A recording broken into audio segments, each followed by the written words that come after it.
আসসালামু আলাইকুম। Technique easy এডুকেশনের পক্ষ থেকে তোমাদের সাথে আমি জুয়েল আছি। আজকে আমরা 9 এর ক যে ম্যাথটা আছে এই ম্যাথটা সমাধান করব। 9 এর ক ম্যাথটা দেখি 2 + 3x হোল টু দি পাওয়ার 6।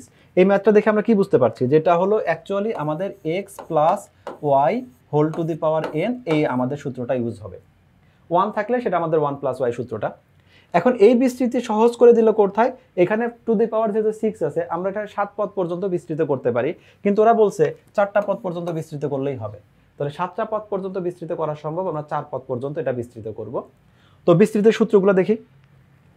এইখানে সূত্রটা যেটা আছে তোমাদের হয়তো সবারই মনে থাকবে যে এইটা সূত্রটা অ্যাকচুয়ালি কি ছিল। আমরা কিছুটা শর্টকাটে লিখি। সূত্রটা হলো nc, এটা হলো r x to the power n minus r আর হলো y to the power r। এইটা হলো আমাদের তম পদ নির্ণয়। তো যদি আমরা শুরু থেকে করি তাহলে এই ক্যালকুলেশনটা আমরা কিভাবে লিখতাম, প্রথমে লিখতাম হলো আমাদের nc0 x to the power n minus 0, তারপর হলো y টু দি পাওয়ার 0। তারপর এটা কি লিখতাম, এটা হলো nc1 x to the power n minus 1 y to the power 1। এইভাবে আমাদের ক্রমান্বয়ে চলতে থাকবে। তো এখন এই সূত্রগুলোতে nc0 এর মান সবসময় 1 হয়, y টু দি পাওয়ার 0 এর মান সবসময় 1 হয়, আর n মাইনাস 0 মানে n। সেজন্য আমাদের বইয়ের সূত্রতেও আমাদের শুরুতেই লেখা থাকতো x to the power n। এই ম্যাথে x এর জায়গায় আছে হলো আমাদের 2, n এর জায়গায় আছে 6, এইভাবে লিখে নিব। তো আমরা যদি সি দিয়ে লিখি সেটাও ঠিক, যেমন আমাদের এখানে nc1 এটাকে আমরা n1 এভাবেও লিখতে পারি, এভাবে আমরা যে কোনোটা লিখে দিতে পারবো। তো এইটা শুধু ধারাবাহিকভাবে সূত্র ইউজ হবে।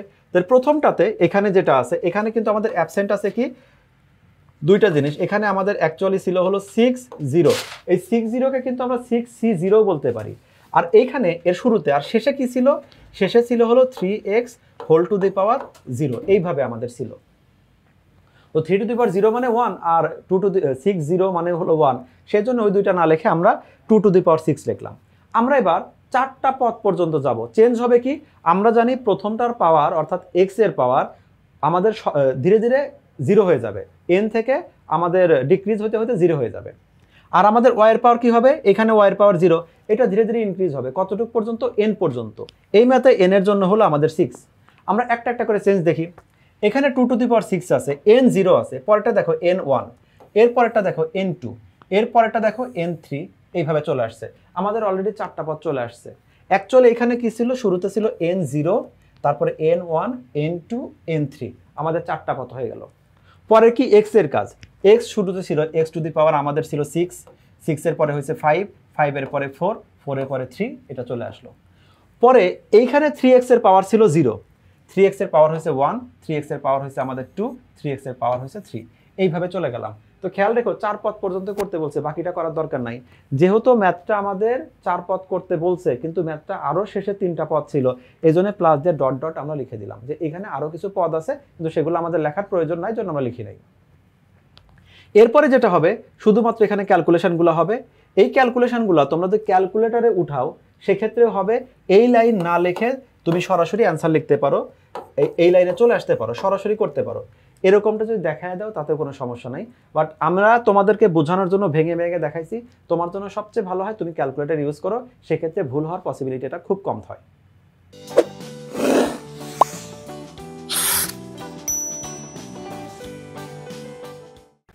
তো এখানে যেটা আছে তোমরা হয়তো ভাঙাটা বোঝোই, যে এখানে 6-1 মানে কি 6 একবার আসবে, একবার ভাঙতে হবে। 6-2 মানে কি 1-2, প্রথমে 6 হবে, 6 থেকে আমাদের 1 কমে যাবে, যেটা আমরা লিখতাম এরকম n ইন্টু n-1, তারপরে n-2, এটা হলো আমাদের 1 2 3, এরকম যে থাকতো।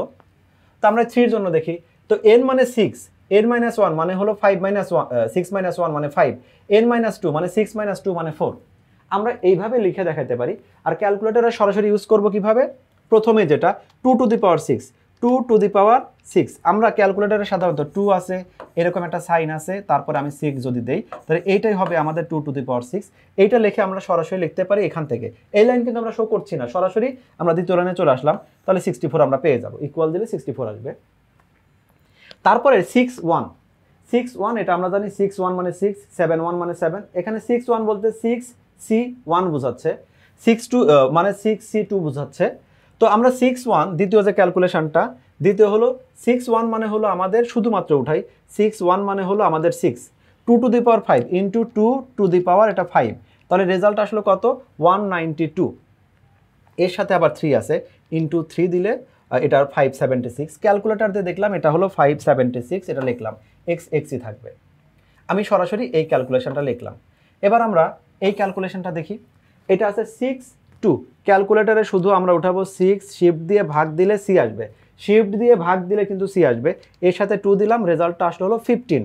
তো 6 2 এইটার মানে 15, সাথে আবার আছে 2 টু দি পাওয়ার 4, তাহলে এইটুক হয়েছে গুণ করি 2 টু দি পাওয়ার 4, তাহলে গুণ হবে হলো এর সাথে 2 টু দি পাওয়ার 4, তাহলে আসলো হলো আমাদের 240। কিন্তু এইখানে আবার একটা আছে, এই হোল স্কোয়ার আছে, মানে স্কোয়ারটা 3 এর উপরে হবে, স্কোয়ারটা এক্স এর উপরে হবে, 3 এর উপর স্কোয়ার মানে 9, এই রেজাল্টটার সাথে শুধু আমরা 9 মাল্টিপ্লাই করলাম, তাহলে আসলো 2160 আর এক্স এর উপর পাওয়ার থাকলে এক্স স্কোয়ার চলে আসলো। আর তুমি যদি লিখতে চাও তাহলে 6 থেকে 1 করলে 5, যদি 2 আছে 1 ইন্টু 2, 2 টু দি পাওয়ার 4 মানে 16, 9x কে হোল স্কোয়ার করলে 3x কে হোল স্কোয়ার করলে 3 কে স্কোয়ার করলে 9, x কে স্কোয়ার করলে আমাদের এক্স স্কোয়ার এটুকু আসলো। 6 3 যদি আসে তাহলে 6 হবে, 6 থেকে 1 কমে 5 হবে, 5 থেকে 1 কমে আমাদের 4 হবে, আর এখানে 1 2 3 এটা তো আসলো। 2 কে কিউব করলে 8, এই হোল কিউব মানে কি, কিউবটা 3 এর উপরও আছে, x এর উপরও আছে, 3 কে কিউব করলে 27, x কে কিউব করলে আমাদের x কিউব এইটা আসছে। এখন এই ম্যাথটাতে তাহলে আমাদের 64 তো দেখলাম, 57 এক্স স্কোয়ার দেখলাম, এই ক্যালকুলেশনগুলো যেটা এখানে ভেঙে দেখাইছে ওইগুলোও যদি করি তো আমাদের রেজাল্ট এইটাই আসে কিনা চেক করি, আমরা শেষেটা শুধু চেক করি।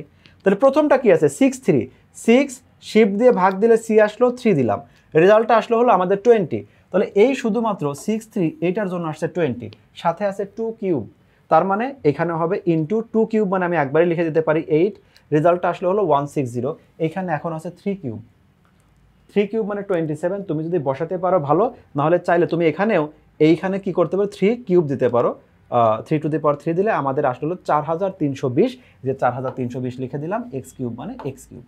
তো এভাবে তুমি ভেঙে ভেঙেও দেখাতে পারো, আবার বিস্তারিতও যদি দেখাও তাতে মানে ক্যালকুলেটরে যদি করো তাতে সমস্যা নাই। তবে তুমি যদি এই লাইনটা লিখে দাও, লিখে দিতে পারো, এত ছোট করে ম্যাথ তো আমরা করি না। তো এইটা লেখার পরে যে রেজাল্ট আসছে তুমি এইটা হাতে সময় থাকলে ক্যালকুলেটরে চেক করো, কারণ ক্যালকুলেটরে চেক করলে রেজাল্ট একদম অ্যাকুরেট আসবে। হাতে ক্যালকুলেশনের সময় তুমি দেখা গেল যে কোনো একটা ক্যালকুলেশনের সময় তুমি এখানে ওই এটা কাটছো হলো 3 দিয়ে, এখানে 6 কাটার সময় 3 দিয়ে 6কে কাটার সময় কোন একটা 2 লিখছো, কিন্তু পরে এই যে 2 কাটো না, এটা তোমার খেয়াল নাই, এরকম কোন একটা কিছু মিসিং হতে পারে। গুণের সময় তুমি এখানে 5 ইন্টু 4 কোন একটা মিসিং হতে পারে, কিন্তু ক্যালকুলেটরে যখন তুমি 5C6 এই টাইপের লিখছো, 5C6 অবশ্য হয় না, 6C5 হয়, এরকম লেখো, তখন সেক্ষেত্রে রেজাল্টটা অ্যাকুরেট হওয়ার সম্ভাবনা থাকে। আশা করি ম্যাথটা তোমরা বুঝতে পারছো। নেক্সট ক্লাসে তোমাদেরকে স্বাগতম জানিয়ে এখানে শেষ করছি। আল্লাহ হাফেজ।